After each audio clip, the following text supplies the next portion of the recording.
ნები 2015 წელს საბერძნეთის პირველად ბოლო 10 წლის განმავლობაში დაბალანსებული ბიუჯეტი ექნება. საბერძნეთის საკანონმდებლო ორგანომ მომავალი წლის მთავარი ფინანსური დოკუმენტი 155 ხმით 134 წინააღმდეგ დაამტკიცა დღეს.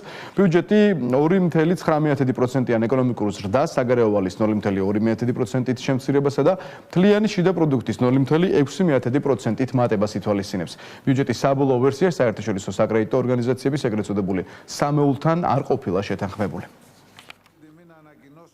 2015 წელს საბერძნეთს პირველად ბოლო 10 წლის განმავლობაში დაბალანსებული ბიუჯეტი ექნება. ამის შესახებ განცხადება ქვეყნის პრემიერ-მინისტრმა ანტონის სამარასმა გააკეთა. საბერძნეთის საკანონმდებლო ორგანომ მომავალი წლის მთავარი ფინანსური დოკუმენტი 155 ხმით 134 წინააღმდეგ დაამტკიცა. ქვეყნის ახალი ბიუჯეტი 2.9%-იან ეკონომიკურ ზრდას, საგარეო ვალის 0.2%-ით შემცირებას და მთლიანი შიდა პროდუქტის 0.6%-ით მატებას ითვალისწინებს. პირველად ბოლო 10 წლის განმავლობაში ჩვენმა ქვეყანამ დაბალანსებული ბიუჯეტი მიიღო. ეს ისტორიული თარიღია.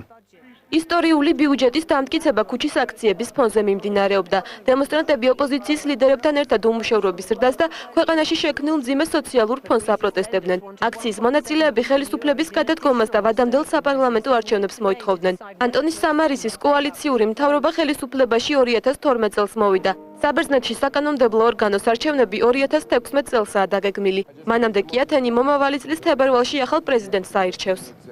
ამ საპროტესტო აქციით მთავრობას უნდობლობას უცხადებთ. საკმარისია პენსიების და ხელფასების, ჯანდაცვის და განათლების ბიუჯეტის შემცირება. აქ შეკრებილები მთავრობის გადადგომას მოვითხოვთ. ხელისუფლებაში ახალი მთავრობა უნდა მოვიდეს, რომელიც ქვეყანაში არსებულ ვითარებას გამოასწორებს და არ გაუარესებს, როგორც ეს დღეს ხდება.